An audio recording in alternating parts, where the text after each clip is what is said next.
नमस्कार दोस्तों, आज हम आपको चैत मास में नित्य नियम से सुनी जाने वाली 5 देवियों की कहानी सुनाने जा रहे हैं, जिसे सुनने से सुख, सौभाग्य, धन, वैभव में वृद्धि होती है। इन कथाओं को सुनाने का मुख्य उद्देश्य यह है कि चैत मास में देवी माता की उपासना का विशेष महत्व होता है, तो इनकी कथाओं का श्रवण करने से बहुत अच्छा फल प्राप्त होता है। कौन है ये पंच माताएं, क्या है इनकी कथा, तो चलिए शुरू करते हैं। प्रेम से बोलिए देवी माँ की जय। अब सुनते हैं कहानी। किसी नगर में एक साहूकार रहता था।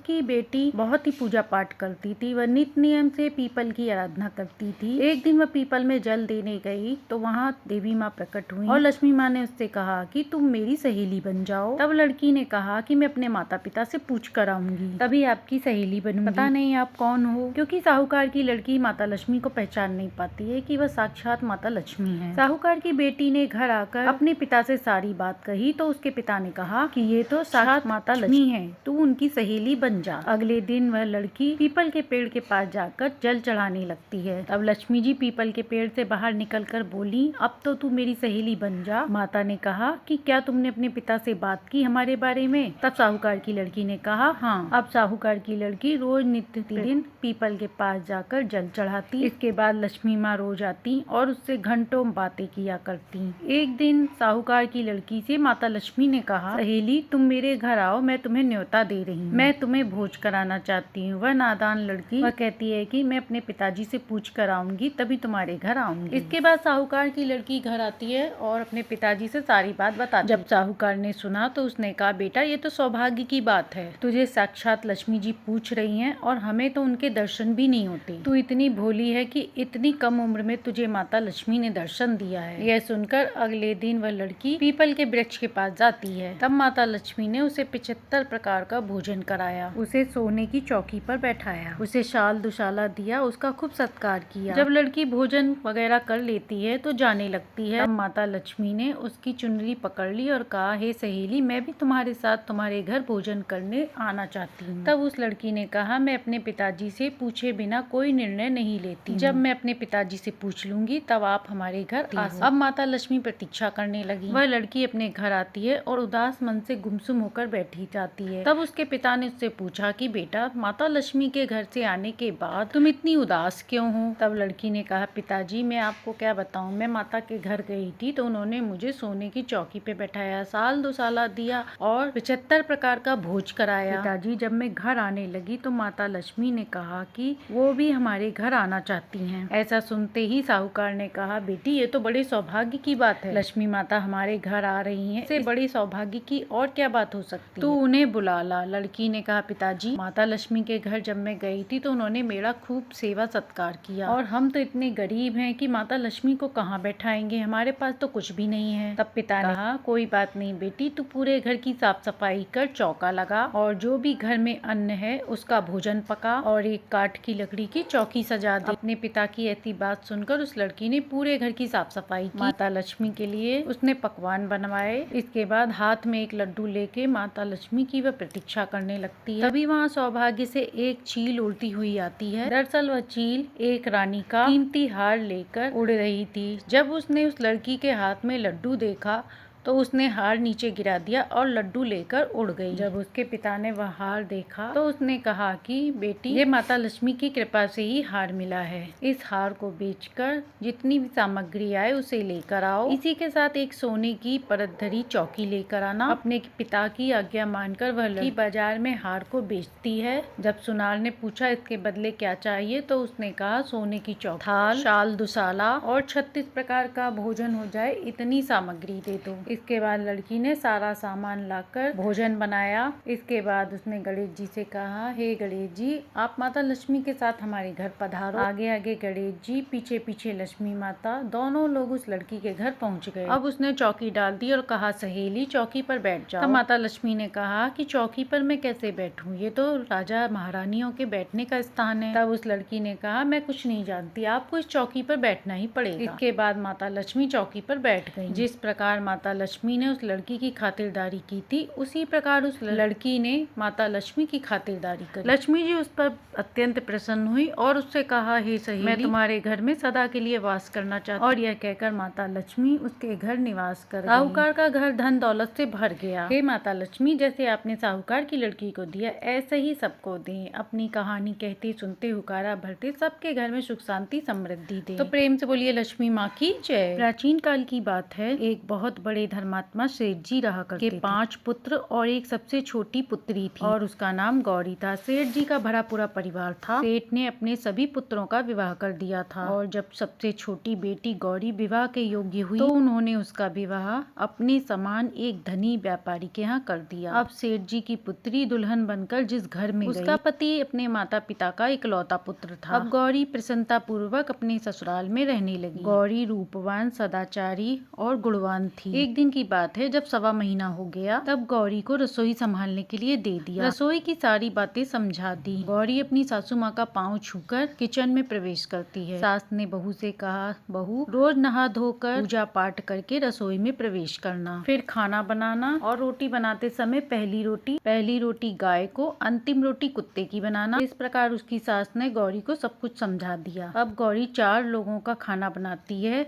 और पूरे परिवार को खिलाती है। जब अंत में वह खाने बैठती है तो देखती है कि उसके लिए तो रोटी बची ही नहीं। वह चावल दाल खाकर पानी पी लेती है। अगले दिन जब वह खाना बनाने गई तो अगले दिन से उसने ज्यादा आटा बनाया और खाना बनाकर रख दिया। रात्रि में जब सब लोग आते हैं खाना खाने तो सभी को वो भोजन करा देती है, परंतु जब आखिरी में खुद भोजन करने बैठती है तो फिर उसके साथ वही होता है। जब उसने रोटी का डिब्बा खोलकर देखा तो उसमें एक भी रोटी नहीं थी। यह देखकर उसे बड़ा आश्चर्य होता है। वह सोचती है कि उसने आज तो कल से ज्यादा आटा बनाया था, पर फिर भी रोटी बची नहीं। अब वह सब्जी खाकर पानी पीकर सो जाती है। अगले दिन भी उसने कल से 2 गुना ज्यादा आटा लगाया और रोटियां बनाई, लेकिन फिर से उसके साथ फिर वैसा ही हुआ। अब उस दिन भी उसे आधा पेट खाना खाकर रहना पड़ा। इस तरह वह जितना भी आटा लगाती थी फिर भी उससे रोटी नहीं मिलती थी। गौरी इसी आस में ज्यादा आटा बनाती रहती कि किसी न किसी दिन तो उसे रोटियां मिलेंगी, परंतु उसके साथ ऐसा कभी नहीं होता है। ऐसा करते करते वह कमजोर होने लगी। एक दिन की बात है, गौरी जब सब्जी काट रही थी तो चाकू से उसका हाथ कट जाता है और वह खाना नहीं बना पाती। उसकी सास ने देखा तो कहा, बहू रहने दो, आज मैं रोटियां बना देती हूँ। तब बहू ने कहा, नहीं सासू माँ, आप आटा लगा दीजिए, मैं रोटी बना देती हूँ। तब सास ने आटा लगाया और रोटी बनाने के लिए बहू को दे दिया। बहू रोटियां बना के तैयार कर देती है। सभी लोग खाना खा लेते हैं। अब बारी आती है गौरी की, तो वह बहुत दुखी मन से खाना खाने बैठती है। वह सोचती है, रोज मैं इतना आटा गूंथती थी तब तो मुझे रोटी मिलती नहीं थी, आज तो सासू माँ ने थोड़ा सा ही आटा गूंथा है तो आज क्या रोटी मिलेगी। वह मन ही मन दुखी होती है, किंतु जब वह रोटी के डिब्बे को खोलती है तो उसने देखा कि उसमें 4-5 रोटियां पड़ी हैं। यह देखकर बहू बहुत खुश होती है। ऐसे ही 7 दिनों तक बहू की सास ने आटा गूंथा और बहू रोटियां बनाती और उसे भी रोटियां मिल जाती। जब 8वां दिन आया तो बहू का हाथ ठीक हो गया था। तब सास ने कहा कि बहू, क्या मैं आटा गूंथ दूं? तो बहू ने कहा, नहीं सासू माँ, मेरा हाथ ठीक हो गया है, मैं आटा गूंथ लूंगी। उस दिन गौरी ने आटा गूंथा और रोटियां बनाई और सबको खाना प्रेम पूर्वक खिलाया। जब उसके खाने की बारी आई तो उसने देखा रोटी के डिब्बे में रोटी ही नहीं है। यह देखकर गौरी बड़े ही आश्चर्य में पड़ जाती। अब वह सोचती है कि जब तक सासू माँ ने आटा गूंथा तब तक तो मुझे रोटियां मिलती थी, लेकिन जब से मैं आटा गूंथ रही हूँ तब से मुझे रोटियां ही नहीं मिलती, जबकि मैं तो ज्यादा आटा गूंथती हूँ और सासू माँ तो मुझसे बहुत ही कम आटा गूंथती हैं। पता नहीं ऐसी क्या बात है। यह सोचकर वह परेशान हो जाती है और दिन भर दुखी रहती है। जब उसके पति ने देखा तो उससे पूछा, गौरी तुम इतना उदास क्यों? हमारे घर में सब कुछ है फिर भी तुम इतनी कमजोर क्यों हो? गौरी ने लाज और संकोच से अपने पति को कुछ नहीं बताया। तब उसके पति ने सोचा शायद उसकी पत्नी को अपने माता पिता की याद आ रही। अगले दिन गौरी के पति ने अपने माता पिता से कहा कि लगता है गौरी को अपने माता पिता की याद आ रही है, इसलिए मैं उसे उसके मायके ले जाकर मिलवा आता हूँ। अपने बेटे की बात सुनकर गौरी के सास ससुर तैयार हो जाते हैं और उसे जाने की अनुमति दे देते हैं। अब गौरी का पति अपनी पत्नी को लेकर उसके मायके जाता है। गौरी के माता पिता उसे देखकर बहुत ही खुश होते हैं और उसकी बहुत ही आवभगत करते हैं। सभी लोग खाना खाने लगते हैं। इसके बाद उसकी माँ ने गौरी को कोने में ले जाकर पूछा, तुम इतनी कमजोर कैसे हो गई हो? क्या तुम्हारे ससुराल वाले अच्छे नहीं हैं? ऐसी कौन सी बात है? अपनी माँ की बातें सुनकर गौरी उन्हें सब कुछ बता देती है। अपनी बेटी की बात सुनकर उसकी माँ ने कहा, बेटी हमें लगता है माता अन्नपूर्णा तुमसे नाराज है। माँ ने कहा, बेटा मैं तो ज्यादा कुछ नहीं जानती, लेकिन तुम अपने ससुराल पहुँचकर अपनी सास और ससुर से बात करना, वही तुम्हें कुछ हल बताएंगे और तुम्हारी समस्या का समाधान होगा। बेटी माता अन्नपूर्णा जब नाराज होती हैं तो उसके साथ ऐसा ही होता है। अपनी माँ की ऐसी बात सुनकर गौरी ने सोचा कि अब मैं अपने ससुराल जाकर अपनी सासू माँ से सारी बात कहूँ। सुबह होने पर गौरी अपने माता पिता से आज्ञा लेकर अपने ससुराल आ जाती है। इसके बाद वह अपने सास ससुर और पति के सामने सारी बात बताती है। गौरी कहती है, माँ जी, जब से मैंने रसोई संभाला तब से मुझे एक भी दिन रोटियां नहीं मिलती। मैं बिना खाए ही सो जाती हूँ। किसी किसी दिन सब्जी खाती हूँ, किसी किसी दिन सब्जी चावल ही खा के रह जाती हूँ। रोटियां तो मुझे नसीब ही नहीं होती। और माँ जी, आपको याद है जब मेरा हाथ कटा था तब आप आटा गूथा करती, और वो भी बहुत कम मात्रा में, और तब मुझे भरपेट रोटियां मिलती थी। परंतु जब मेरा हाथ सही हो गया और मैं रोटी बनाने लगी तब से मेरे को रोटियां मिलना फिर से बंद हो गई। मैं आधे पेट ही खाना खाती हूँ। अपने बहू की बात सुनकर सास को सब कुछ समझ में आ गया। तब सास ने कहा, बहू, ये सब मेरी ही गलती है। मैंने तुम्हें सब कुछ बताया, लेकिन एक बात बताना तो भूल ही गई। ऐसा सुनकर सास अपनी बहू का हाथ पकड़कर उसे रसोई में ले जाती। एक परात में आटा निकालकर उस आटे को अच्छे से गूंथती हैं और उस गुथे हुए आटे पर अपनी उंगलियों के 5 हाथ लगा देती और कहती हैं, बहू, ये माता अन्नपूर्णा का छाप होता है। आटा लगाने के बाद कोई भी स्त्री इस तरह छापा लगाए तो उसके घर में बरकत होती है। इसी के साथ माता अन्नपूर्णा की कृपा सभी परिवार वालों पर बरसती। बहू, मैं तुम्हें ये बताना भूल गई, आज के बाद तुम इसी तरह आटा गूंथना और उसमें 5 अपने हाथे के छाप देना। इस तरह माता अन्नपूर्णा तुम्हारे ऊपर भी अवश्य कृपा करेगी। यह बरकत का चिन्ह होता है। अब अपनी सास के अनुसार बताए हुए गौरी वैसे ही आटा गूंथने लगी। वह हर रोज आटा गूंथती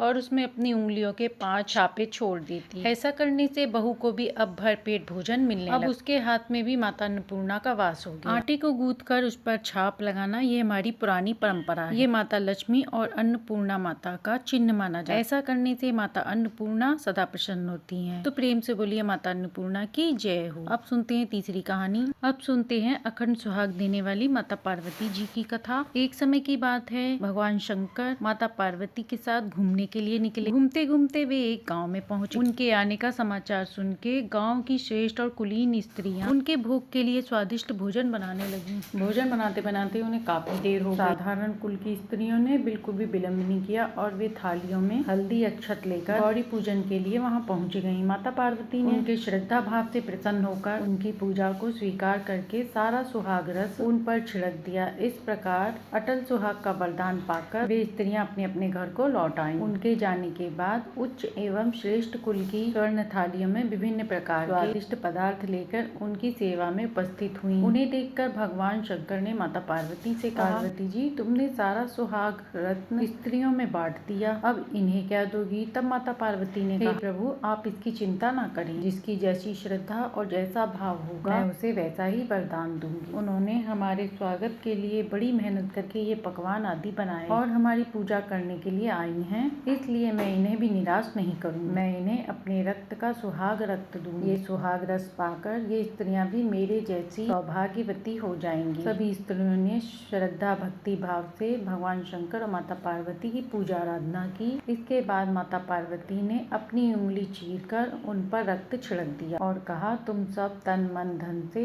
अपने पति की सेवा करो, इससे तुम्हें अखंड सौभाग्य प्राप्त होगा। इसके बाद माता पार्वती नदी पर स्नान करने चली गई और वहीं पर नदी की बालू से भगवान शिव की शिवलिंग बनाकर पूजा आराधना की। उन्होंने बालू के ही पकवान बनाए और उनका भोग लगाया। इसी के साथ उनकी प्रदक्षिणा करी। इसी प्रकार पार्थिव शिवलिंग के निर्माण से भगवान शंकर स्वयं प्रकट हो गए और माता पार्वती को वरदान दिया कि आज के दिन जो स्त्री गुप्त रूप से अपने पति का ध्यान कर मेरी पूजा आराधना करेगी उसका सुहाग में अटल रखूंगा। ऐसा वरदान देकर भगवान शिव अंतर ध्यान हो गए। पार्वती जी को बहुत देर हो गई और वह सोचने लगी कहीं महादेव गुस्सा न हो जाए। अब वहाँ तत्काल वह पहुँच गयी जहाँ शिव जी पहले से उपस्थित। जब शंकर जी ने उनके लेट होने का कारण पूछा तो उन्होंने उस बात को गुप्त रूप से छुपा लिया। उन्होंने झूठा बहाना बना दिया कि नदी के तट पर उनके भाई व भावज मिले थे। उन्होंने दूध भात खाने का आग्रह किया, इसीलिए रुकना पड़ा। अंतर में भगवान शंकर जी तो सब कुछ जानते, फिर भी लीला करने के लिए वह बोले, हम भी दूध भात खाने ससुराल जाएंगे। और ऐसा कहकर वह नदी की ओर चल दिए। अब माता पार्वती बहुत घबरा गई। इस प्रकार तो इनके झूठ का भेद खुल जाएगा। अब वे शिव जी के पीछे पीछे चल दी। इसके बाद मन ही मन उन्होंने भगवान शंकर का ध्यान करके प्रार्थना की, हे प्रभु, मैंने आपसे झूठ बोला है, अब आप मेरी लाज रखिए। अब जैसे ही पार्वती माता तट पर पहुंचती हैं तो वहां देखती हैं कि वहां एक बड़ा ही सुंदर महल बना है। थोड़ा पास जाने पर महल के द्वार पर उनके भाई भावज सभी लोग मिलते हैं। यह देखकर माता को संतोष हुआ कि उनके प्रभु ने उनके झूठ की लाज रखी है। पार्वती माता के भाई भावज ने उनका बड़ा ही सत्कार किया। इस प्रकार शिव जी वहाँ 3 दिन तक रुके, परंतु चौथे दिन माता पार्वती ने चलने का आग्रह किया। तब शिव जी ने कहा वे अभी कुछ दिन और रुकना चाहते हैं। तब माता पार्वती वहाँ से रुष्ट होकर निकल दी। यह देखकर भगवान शंकर भी उनके पीछे पीछे चल दिए। थोड़ी दूर आने पर शिव जी ने कहा वह अपनी माला तो वहीं पर भूले आए हैं। अब माता पार्वती ने सोचा कि यदि वह जाएंगे तो सारी पोल खुल जाएगी, इसीलिए माता स्वयं जाने को तैयार हो गई। तब शिव जी ने नारद जी को माला लाने को कहा। नारद जी वहाँ पहुँचे तो देखा चारों ओर कुछ भी नहीं था, अंधकार ही अंधकार था। उन्हें भगवान शिव की माला एक वृक्ष पर टंगी हुई मिली। उन्होंने वह माला उस वृक्ष से उतार ली और माला लेकर तुरंत ही वहाँ आ गए। वहाँ पहुंचकर उन्हें सारी बात बताई। नारद जी के मुख से ऐसा सुनकर भगवान शिव मुस्कुराए और बोले, देव ऋषि, यह सब पार्वती की लीला है। उन्होंने यहाँ मेरा गुप्त रूप से पूजन किया था। इस बात को मुझसे छिपाना चाहती थी, इसीलिए इन्होंने भाई भावज का बहाना लगाया और अपनी माया से यह सब रचा। इनकी यही लीला को देखने के लिए मैंने तुम्हें वहाँ भेजा था। तब माता ने कहा, क्या बात करते हैं प्रभु, ये सब तो आप ही का प्रभाव था। तब नारद जी ने कहा, माता, आप पतिव्रता स्त्री में सर्वश्रेष्ठ हैं। आप ही आदि शक्ति, यह सब आपकी पतिव्रता भावना का ही रूप। आपकी पूजा करके आपकी प्रसन्नता पाकर संसार की सभी स्त्रियां अटल सुहाग प्राप्त कर सकती हैं। ऐसा कहकर नारद जी देवलोक को प्रस्थान कर गए। इसके बाद शिव जी भी माता पार्वती के साथ कैलाश की ओर चल दिए। तो प्रेम से बोलिए माता पार्वती की जय। अब सुनते हैं अगली गाय माता की कहानी। जो भी ये कथा सुनता है उसे गाय माता के साथ 33 कोटि देवी देवताओं का आशीर्वाद प्राप्त होता है। किसी नगर में एक सास बहू रहा करती थी। सास बहुत धार्मिक थी। वह अपने दैनिक जीवन में मंदिर जाना और पूजा पाठ, नित्य कर्म आदि बहुत किया करती थी। बहू भी सास के द्वारा बताए हुए नियम कर्म सब करती थी। उसकी सास भी गाय की सेवा करती थी। इसी के साथ साथ बहू भी गाय की सेवा करती थी। दोनों ने गाय माता की देखभाल बड़े प्रेम से किया था। गाय बहुत ही समझदार थी। रोजाना चरने के लिए छोड़ने पर भी वह नियम से शाम को अपने घर वापस आ जाती थी। एक बार सास ने जौ की बालियां रखी, लेकिन उन्होंने बहू को इस बारे में नहीं बताया। सास सुबह उठने पर अपने काम पे लग गई और उसने गाय को चरने के लिए छोड़ दिया। घर के कामों के लिए बाहर जाते समय सास ने अपनी बहू से कहा कि जौ की बालियां उबाल कर रखना। बहू ने भी कोई प्रश्न किए बिना सास के आदेश का पालन किया, लेकिन उसके कार्य के बाद उसका दिल बहुत दुखी हो रहा था और वह अपनी गलती का पछतावा करने लगी। सास जब घर में शाम को आई तो उसने जगह जगह खून के धब्बे देखे तो यह देखकर उसका मन बहुत ही बेचैन हो गया। सास ने बहू को बुलाया और पूछा, यह खून कैसा? बहू ने सारी सच्चाई बताई और कहा कि आपके आदेश के अनुसार ही उसने बछड़े को काटकर उबाल दिया। सास की आंखों में आंसू आ गए और वह बहू से कहने लगी कि मैंने तुम्हें बाली उबालने को कहा था, ना कि बछड़े को उबालने को कहा था। बहू को अपनी गलती पर पछतावा हुआ। वह भी माफी मांगने लगी। सास ने उसे बताया कि मेरे आदेश को तुमने गलती से दूसरा समझ लिया, इसलिए तुम्हारे हाथों इतना बड़ा पाप हो गया। इसके बाद दोनों ने श्री कृष्ण और गाय माता की पूजा करी और उनसे क्षमा मांगी। इसके बाद व्रत उपवास किया। अगले दिन वह बछड़ा जीवित हो गया। श्री कृष्ण भगवान की इतनी भारी लीला देखकर सभी लोग अचंभित रह गए। तो प्रेम से बोलिए जय हो कृष्ण भगवान, जय हो जय माता। अब सुनते हैं 5वीं कथा। अब सुनते हैं संकटा माता की कथा। एक बार की बात है, एक राज्य में एक राजा रहते थे। राजा प्रजा प्रेमी और सबका भला चाहने वाले थे। उनके राज्य में और प्रजा को किसी चीज की कोई कमी नहीं थी। सभी लोग खुशहाल और शांति से समय व्यतीत कर रहे थे। परंतु राजा के कोई संतान न होने के कारण उसे बस एक ही चिंता सताती रहती थी। एक दिन राजा सुबह सवेरे सैर पर निकले तो वहाँ एक औरत झाड़ू लगा रही थी। झाड़ू लगाती हुई वह औरत बोली, हे भगवान, आज सुबह सुबह किस वंशहीन आदमी का चेहरा देख लिया। आज का दिन तो बहुत खराब जाएगा। राजा ने यह बात सुनी इस बात को अनसुना करके वह अपने महल में वापस आ गए। अब राजा पूरे दिन इसी घटना को याद करके दुखी हो रहे थे। रात को भोजन के समय उनकी रानी ने उनका चिंता का कारण पूछा तो उन्होंने कुछ न कह के बात को टाल दिया, परंतु रानी न मानी और उन्होंने कहा कि राजा जी, आपको ऐसी कौन सी चिंता सता रही है। तब राजा ने अपनी रानी को सुबह वाला सारा घटनाक्रम बता दिया। राजा की बात सुनकर रानी को भी बहुत दुख हुआ। रानी सोच रही थी कि राजा अपनी प्रजा का इतना ख्याल रखे, फिर भी उनके संतान न होने के कारण किसी ने उनको इस तरह का ताना दे दिया। राजा की परेशानी को देखकर रानी भी चिंता में आ गई और यही बात रानी की एक विश्वसनीय दासी ने पूछ लिया। एक दिन दासी ने कहा, रानी साहिबा, आपकी चिंता का कारण क्या है? रानी ने उसे टालना चाहा, परंतु दासी के बहुत आग्रह करने पर रानी ने अपनी सेविका को सारी बात बता दी। यह बात सुनकर दासी ने कहा कि आप मेरी बात मानिए और जैसा मैं कहूँ आप वैसा ही करना। इस पर रानी ने अपनी दासी की बात रानी की दासी ने पूरे गांव में ढिंढोरा पिटवा दिया कि रानी गर्भवती हो गई हैं। यह बात सुनकर राजा ने ढेर सारे उपहार दिए और जब राजा रानी से मिलने गए तो दासी ने उन्हें रोकते हुए कहा, जब तक रानी के बालक नहीं होता तब तक आप उसके कक्ष में प्रवेश नहीं करेंगे। राजा के बहुत मनाने पर भी रानी नहीं मानी। इसके बाद राजा वहाँ से चले गए। रानी बैठे बैठे बहुत परेशान हो रही अपनी दासी के कहने पर रानी ने राजा से ही नहीं बल्कि पूरी प्रजा से झूठ बोला था कि वह गर्भवती है। धीरे धीरे करते करते 9 महीने पूरे हो गए। अब रानी को दिन रात चिंता सताने लगी क्योंकि उन्हें डर था कि राजा कभी भी आकर उनसे पूछ सकते हैं कि बताओ हमारा बालक कहाँ है। तब रानी राजा को क्या जवाब देंगी। रानी ने अपनी यह दुविधा अपनी दासी को कह सुनाया, लेकिन दासी ने कहा, आप निश्चिंत होकर मेरा विश्वास करें। इसके बाद दासी ने पूरे नगर में ढिंढोरा पिटवा दिया कि रानी ने एक सुंदर पुत्र को जन्म दिया। यह सुनकर राज्य में सभी लोग बहुत प्रसन्न हुए। जब राजा अपने पुत्र को देखने के लिए रानी के कमरे में जाने लगे तो दासी ने उन्हें रोक लिया और कहा, हे महाराज, जब आपने इतनी प्रतीक्षा की है तो थोड़ी और कर लीजिए। अब आप अपने पुत्र का मुख कुछ समय बाद ही देख। इसके बाद पूरे नगर में ढिंढोरा पिटवाया गया कि राजकुमार का नाम संस्कार हो चुका है। कुछ समय बाद फिर ढिंढोरा पिटवाया गया कि राजकुमार का मुंडन संस्कार भी हो गया है। अब राजा से रहा नहीं गया और वे रानी से मिलने उनके कक्ष में गए तो दासी ने कहा, हे महाराज, अभी आप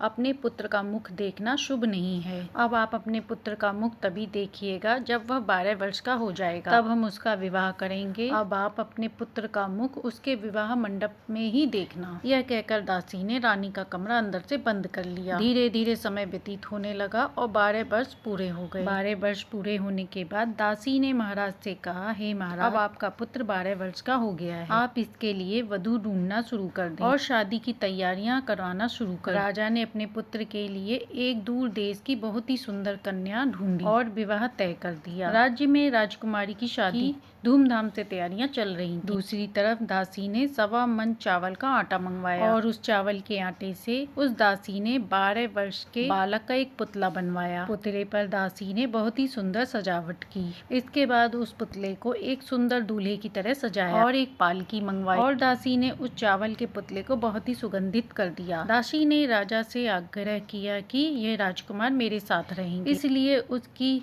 बारात में, उसकी पालकी में आज मैं उसके साथ बैठ। दासी की यह प्रार्थना राजा ने स्वीकार कर ली और बारात चलने लगी। चलते चलते बारात एक जंगल से गुजरी और वहाँ रास्ते में एक संकटा माता का मंदिर। जब वह मंदिर आया तो वहाँ पर दासी ने विश्राम करने के लिए कहा। दासी उस चावल के पुतले को पालकी में ही छोड़कर पानी पीने के लिए कुएं के पास चली गई। जंगल में संकटा माता और उनकी सहेलियों को एक बहुत ही अच्छी खुशबू आई। माता ने देखा कि यह खुशबू एक पालकी से आ रही है। संकटा माता और उनकी सहेलियों ने पालकी में झांक कर देखा तो उन्हें पता चला कि पालकी में एक बहुत ही विशाल मानव रूपी मिठाई रखी हुई है। सबने मिलकर उस मिठाई को पूरा खा लिया। मिठाई खाकर संकटा माता और उनकी सहेलियां मंदिर में वापस चली गईं। जब सभी लोग कुएं से पानी पीकर वापस आए तो पालकी में देखा कोई नहीं। यह देखकर दासी बहुत घबरा गई। वह संकटा माता के मंदिर में जाकर जोर जोर से विलाप करने लगी। वह कहने लगी, हे माता, लौटा दो बेटा, लौटा दो बेटा। दासी का ऐसा विलाप सुनकर संकटा माता वहाँ प्रकट हुई। माता को देखकर दासी ने कहा, हे माता, लौटा दो बेटा, हे माता, लौटा दो बेटा। माता ने कहा, मैं बेटा तुम्हें कहाँ से दूं, और मिठाई तुम्हारी बहुत ही सुगंधित थी, इसलिए मैं तो उसे खा ही गई। लेकिन दासी विलाप करने लगी। उसका विलाप सुनकर संकटा माता ने उसकी बात मानते हुए कहा। तब माता ने कहा, ठीक है, मैं तुम्हें एक बेटा देती हूँ, परंतु मेरी एक शर्त है। तब दासी ने कहा, बताइए माता, आपकी क्या शर्त है? मेरी ये शर्त है कि मैं 24 घंटे के अंदर अपना बेटा वापस